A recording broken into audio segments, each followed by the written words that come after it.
work. Benjamin Franklin was one of the first people to experiment with electricity. His key on the end of a kite in a thunderstorm experiment proved that lightning is electricity. Please don't try that at home. And he was also one of the first people to use the words positive and negative charge. In 1786, Luigi Galvani, an Italian scientist, did an experiment where he touched the leg of a dead frog with a steel knife. When the leg twitched violently, Galvani decided that the muscles in the frog's leg must contain electricity. However, by 1792, Alessandro Volta, another scientist, had disproved that by proving that he had touched the steel knife to the tin plate that he was holding the frog on, and he proved that moisture between two pieces of metal creates electricity. He was also one of the first people to make a very basic battery. Well, couldn't power your cell phone, but was pretty good for the time. And he proved that electricity could be made to go from one place to another by the use of wires. Thomas Alva Edison invented the light bulb, which is the most famous example of electricity today, but I'd say this is pretty useful. Oh, come on.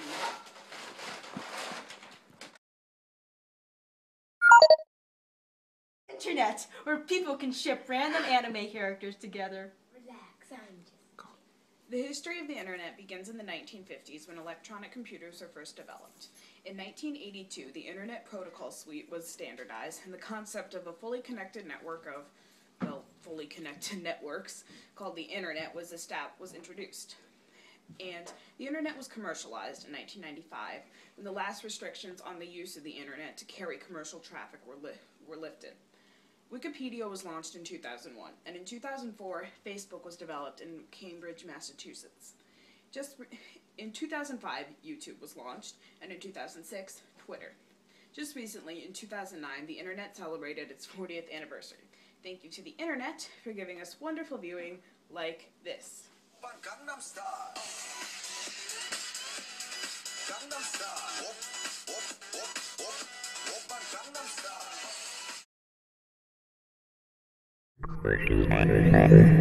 The television.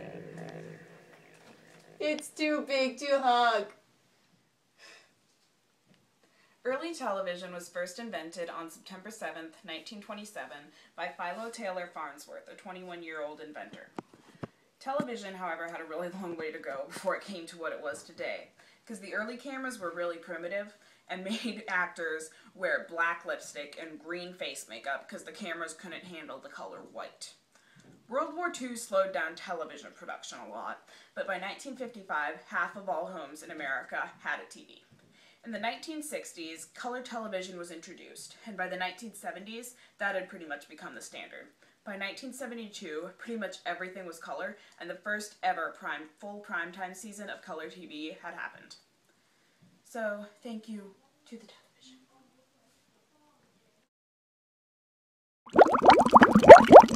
Toilet. Such a useful device, but it is powered by something even greater. Plumbing! Plumbing originated during ancient civilizations such as the Persian, Chinese, Greek, Roman, all those fun places. It was an irrigation system. It brought clean water and for when public baths were in use. And I don't have to go into detail about that. Now, then in the 1800s, people were like, hey, this might be unsanitary having our feces scattered on the streets and in our rivers. So they decided to create a large plumbing system with large, divots or ditches and cesspools that helped keep the cities clean. If it weren't for plumbing, we wouldn't have those big cities that we know and love, like New York, Beijing, Tokyo, those fun places. Because water would be so scarce and it would be so gross there, basically, because there would be so many people living in it without plumbing that most likely a large epidemic would probably happen and we wouldn't be able to help that. So, yeah, plumbing. Shots. What do you think of when I say shots? Well, I think of vaccinations. Medicine.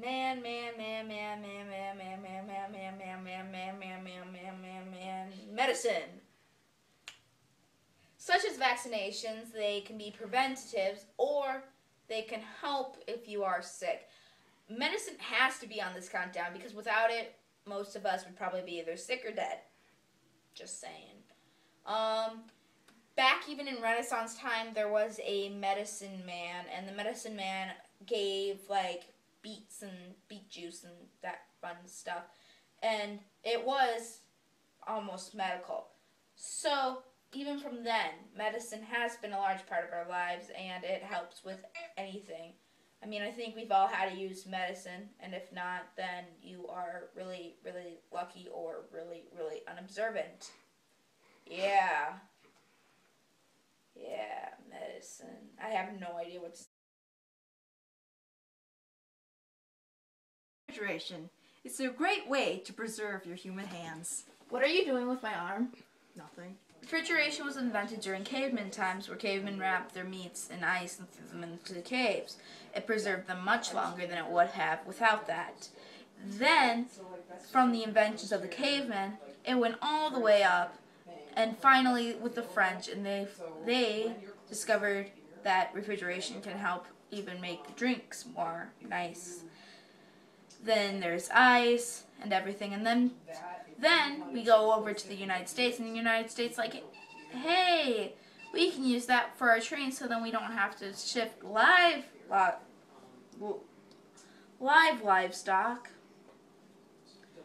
and we can butcher it here, bring it there, and it'd be much more cheaper. So then the refrigerated train cart came to be, and then it finally became icebox. Then it got more electronical because of electricity was invented, and Viola, the normal refrigerator. Refrigerators, also, if you want a little background story on how refrigerators work, basically they take the hot air from the refrigerator, they push it out, and they add cold air.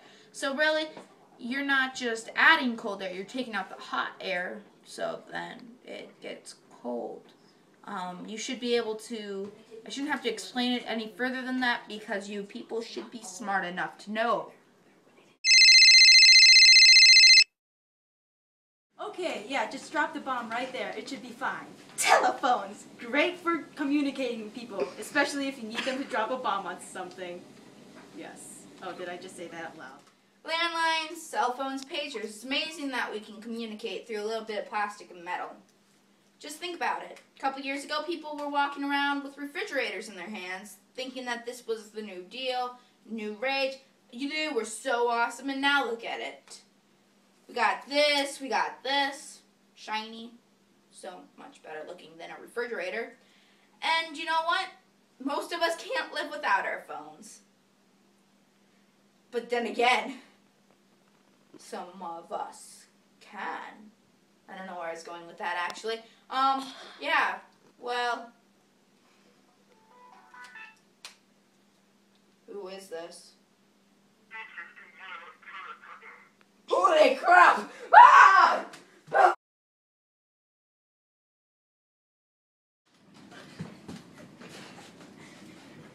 Canning! When you really need to beat someone, it's a good thing for that too. But it was also invented for the French military to help save people. Can openers were invented much later than that, though. Stupid thing to do. Because the soldiers had to open it with their bayonets. Dangerous. It's a chisel. Thank you. I'll ship this off to the army. Imaginary waves floating around my head. Ow. Hi there. Radio waves. Imagine invisible waves flying across you, head to toe, every second of the day. weird. Well, it's actually a fact. The radio wave is what can industrialize the military and many other professions by being able to communicate one person to another and not making guns.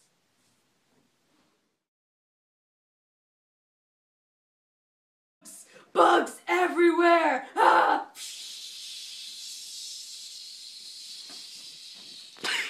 Have this foul-smelling liquid on our arms, and then we realized that that was a not good idea. So then the aerosol can came, where pressurized liquids were coming into a can, and people sprayed it, and it was all hunky-dory.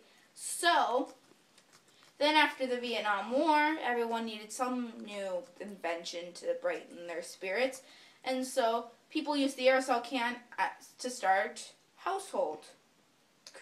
to make household things, such as hairspray, bug repellent, Pam. You guys know Pam. Pam's amazing. And all those other things. So yeah, aerosol cans. Aerosol attack! Huh.